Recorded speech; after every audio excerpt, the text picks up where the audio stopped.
The Downtown Dogs, my name is Jimmy Rogers. You do not leave the state of Oregon to play for the Huskies and go back to Oregon. I'm living proof. I tried it, it didn't work, and here's the other proof. Yeah. Spencer, how are you today, buddy? I'm great, Jim. You're from Thanks. Lake Ridge? I'm from Lake Oswego, Lake Ridge High School, that's correct, yeah. Last name? Morona. And that's Italian? It's Italian, but I have zero Italian in me. But that was Lake Ridge, right? Yeah. So Italians and Lake Ridge. No, not many. Not yeah. many. Yeah, exactly, Okay. not many, yeah. Okay, so coming out of high school, what schools did you visit? So I did actually. I committed fairly early. I did unofficial visits to UCLA, Arizona State, Oregon State, Oregon, but Illinois. No, I visited more than that. You visited Illinois. That was actually my first offer. That's interesting. Ron Turner, was the coach way back at Stanford, and I was a fullback and linebacker in high school. Right. So going into my senior year, I didn't want to go to the University of Oregon camp because I had a good feeling the Pac-10 So would you be went to offering the Stanford camp. Well, no, he was at Illinois then, and some Big Ten schools were recruiting me.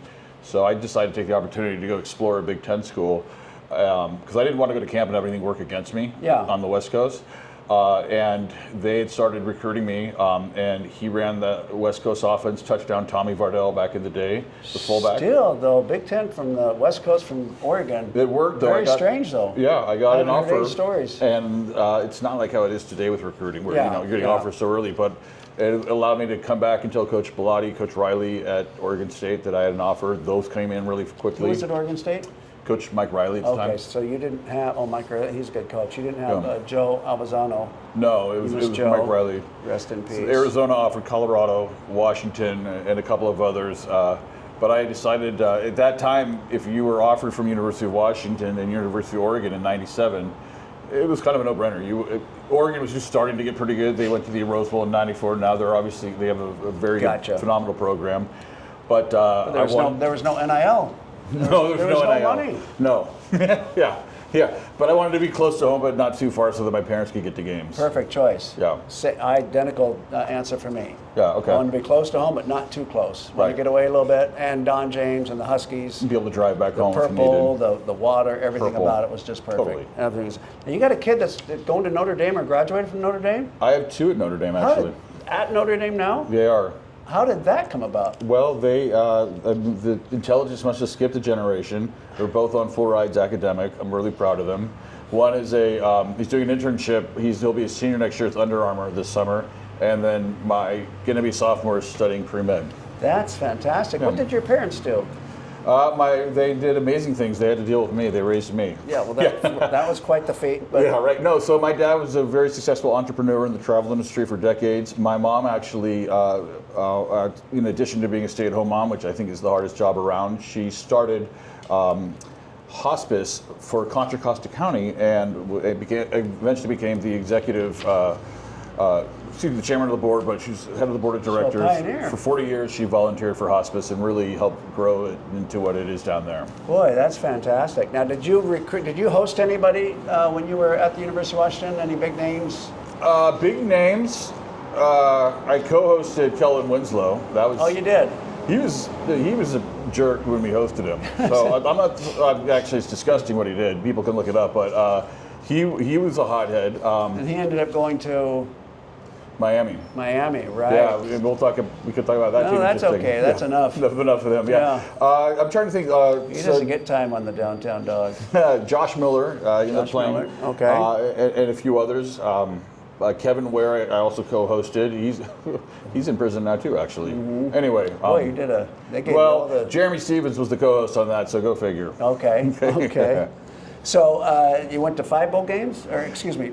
Correct. So I a redshirt year. Redshirt year, Oahu Bowl. Okay. Holiday Bowl, Rose Bowl, Holiday Bowl.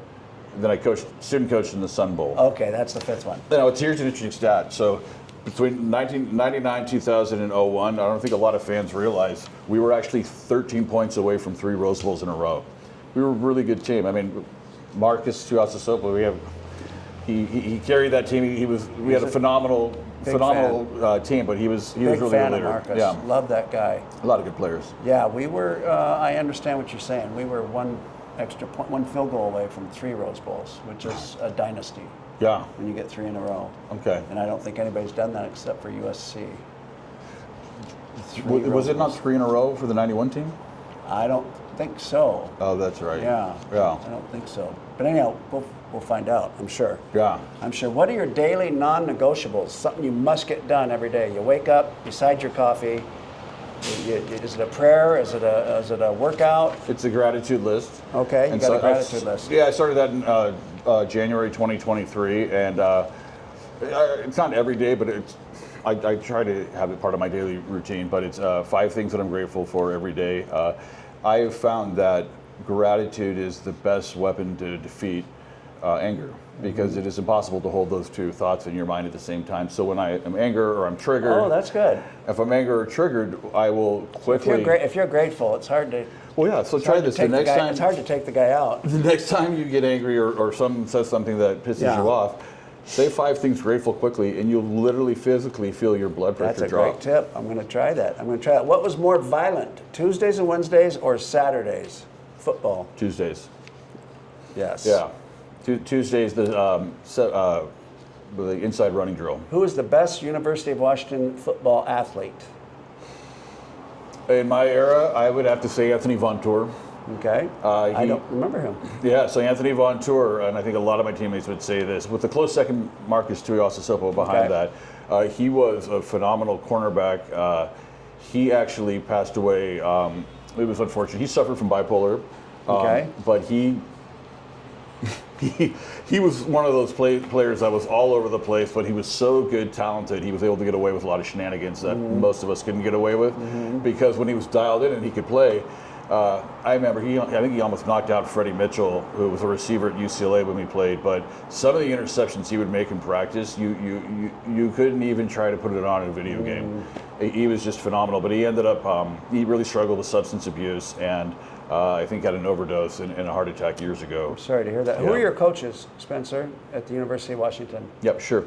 I was fortunate to come in under Jim Lambright. I was Jim Lambright's last class of recruits. Okay. Coach Randy Hart recruited Oregon. Who recruited you at Randy Hart? Okay. And then Coach Baird obviously had a big hand in that, because I came in as a linebacker. Randy Hart, I hear fantastic things about him. Randy Hart, he is, you hate him when you play for him, is that but right? you still love him. Yeah. You know, and now I owe the world to him. I love Randy. He treated you like a Marine. I can tell you, it didn't matter how well you played, if you're Larry Triplett or Steve Emman. On Sundays during film, you got torn down, you got ripped apart. Friday night, Saturday going into the game, you could walk on water in Randy's eyes. Yeah. He knew how to build you right back up. Yeah. Did you have a favorite stadium? I'm biased because I want to say the Rose Bowl, just because we won the Rose Bowl there. But I thought about that quite a bit, and I think one of the most beautiful stadiums was the first game I played in. Was down in Provo, BYU. Okay. Even though we could hardly breathe. I was going to say the altitude. The altitude, and once you get over that, but just. Well, they're cheaters, BYU, but the stadium's nice. Well, they cheat in a few ways, right? So yeah. The stadium goes way up, but there's mountains right behind it. No one's drunk there, but they're one of the loudest crowds, so they're jacked up on whatever caffeine they're allowed to drink. No offense, and you have these 22-year-olds who are coming back from their missions. What do you call a 30-year-old at BYU? A freshman? I guess. I'm sorry. Yeah, no. They do a lot of great things at school. I don't want to knock it down at all. I heard a rumor that your spiritual life isn't just intact.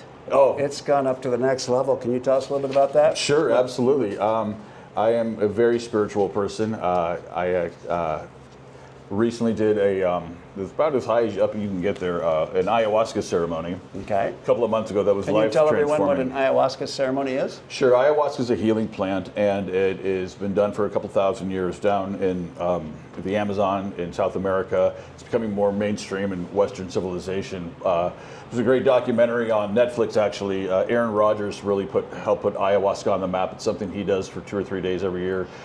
But the ceremony, in short, is there's a very strict diet going into it. There's an intention that goes into it, and it's not fun your first night. But you end up coming through to the other side. You go in with intention, and they say, Mother Ayahuasca will get you your intention if you prepared the right way. You just probably won't like how you got there.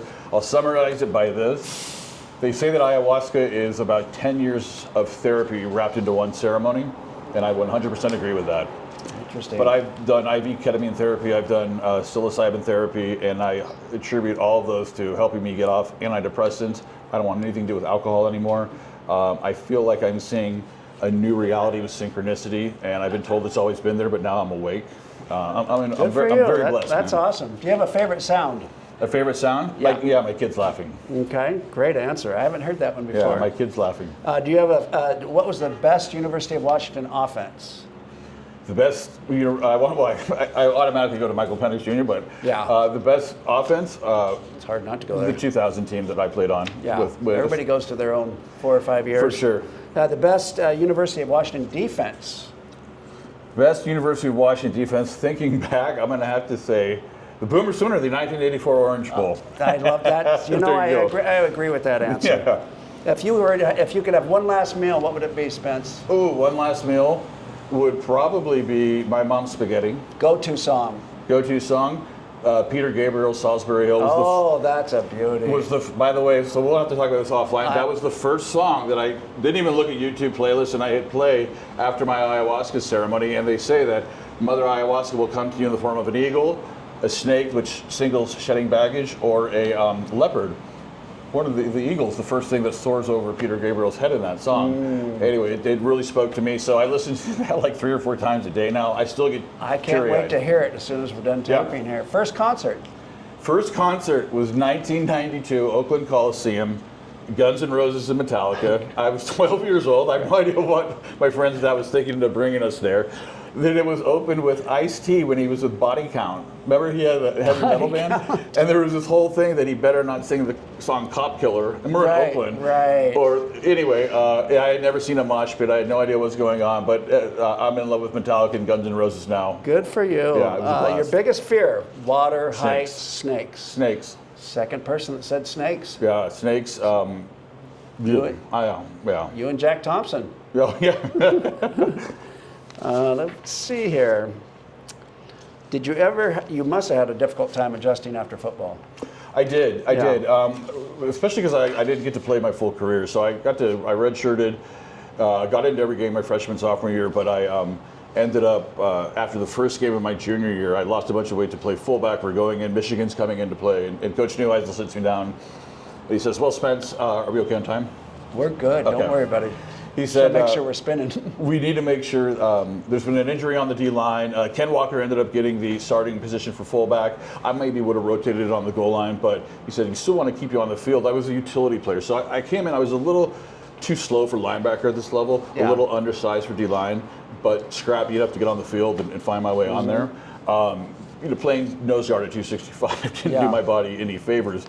But going back to Michigan, he said, we need you to come back to play the defensive line.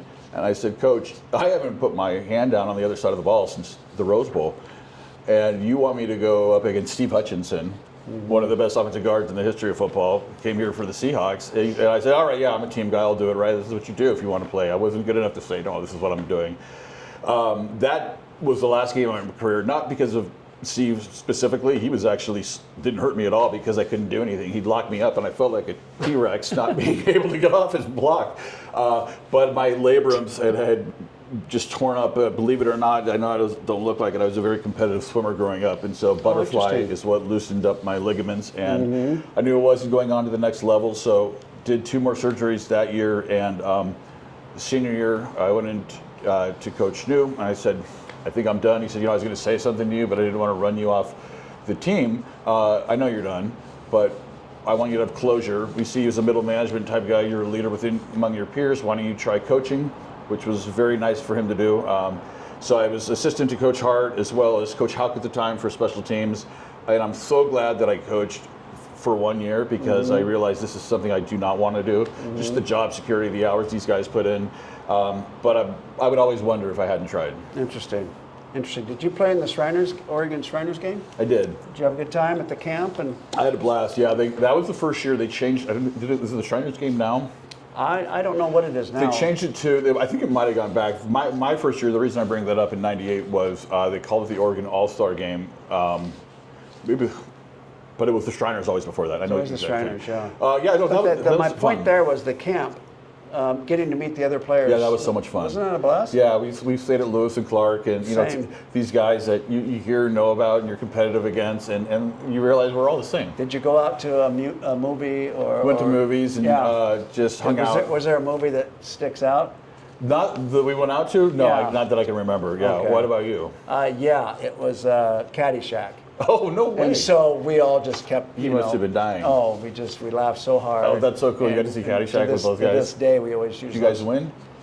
I think we lost. It was horrible. Oh, really? It was I got cracked back on like the first play. Oh, no. And it was just, Rance McDougal got me, I think. We Anyhow, it was just horrible. we won on the last play, 16-13. Yeah. And the South almost wanted to fight. It was an all-star Yeah, game. you don't want to fight. But it went down to the wire. We were really lucky to pull I it just off. wanted to get on with it and get up to Seattle Me and too. play for the Huskies. Yeah. What advice do you have for the next generation For football or in general? in general? Not football. Tune down the noise. Okay. Think for yourself. Okay. If you're going to utilize AI, put some thought into it first. Put in prompts there to challenge you. Okay. Don't have AI just agree with you. Okay. That's what first comes to my head. But understand people are people. Everyone has their own. Everyone's dealing with their own stuff. We all think we're not wearing a mask. Every single person is wearing a mask. Wherever you are, we all have different identities. Remember that. Treat people with kindness. Have compassion, and know that you're loved from up above. What would you like to hear St. Peter say when you arrive at the pearly gates? I would like to hear him say, "It's great to see you home. What did you think of your dream?" From the heart of Seattle, I'm Jimmy Rogers, Spencer Morona. Together, we Yes. are the Downtown Dogs. Go Dogs. Thanks, Jimmy. Thank you.